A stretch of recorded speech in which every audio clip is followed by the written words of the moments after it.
बॉम्बे के एक बहुत बड़े बैंक का मैनेजर रोजाना अपने जूते पॉलिश गली के कोने पे बैठे हुए जूते पॉलिश करने वाले से करवाता था और साथ में कुर्सी पे बैठकर अखबार पढ़ता था।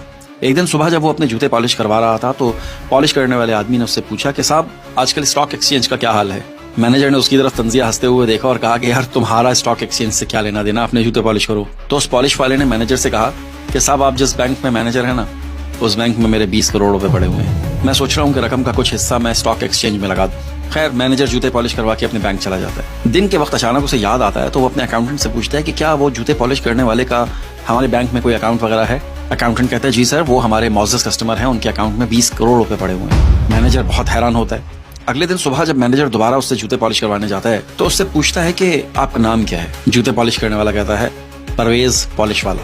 मैनेजर उससे कहता है कि मिस्टर पॉलिश वाले, मैं आपको अपने बोर्ड की मीटिंग में अगले हफ्ते मेहमान खसूसी बुलाना चाहता हूँ। मैं चाहता हूँ कि आप उस मीटिंग में हमें अपनी जिंदगी की कहानी सुनाएं। पॉलिश वाला मैनेजर को हैरत से देखता है और फिर कहता है ठीक है। मीटिंग स्टार्ट होती है। मैनेजर बोर्ड मेंबर से पॉलिश वाले का तारुफ करवाता है और फिर उसको मधु करता है कि आप अपनी कहानी शुरू करें।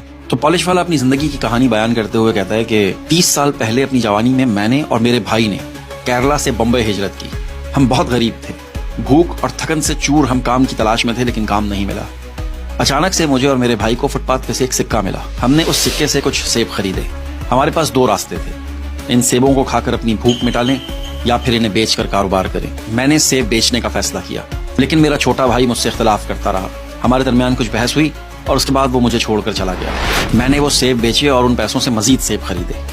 इसी तरह से आहिस्ता आहिस्ता मैं पैसे जमा करता रहा और जब मेरे पास थोड़े एक्स्ट्रा पैसे हुए तो मैंने बूट पॉलिश करने का सामान खरीद लिया और लोगों के जूते पॉलिश करता रहा। मैंने बहुत किफायतशारी से जिंदगी गुजारी। तफरीह या कोई बुनियादी जरूरत पे किसी किस्म का कोई पैसा खर्च नहीं किया। एक रुपया बचाया। कुछ अरसे के बाद यहाँ कोने पर मैंने एक छोटी सी दुकान ले ली और उसमें लोगों के बूट चमकाता रहा और मैंने किफायतशारी से जीना जारी रखा। हर मुमकिन बचत की।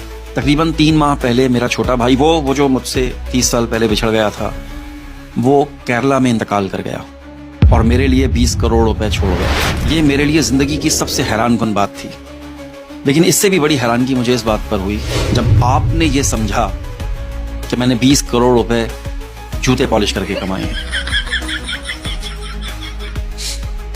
इस कहानी को आपने भी बड़े गौर से सुना और कहते हैं कि गौर से सुनना, देखना, पढ़ना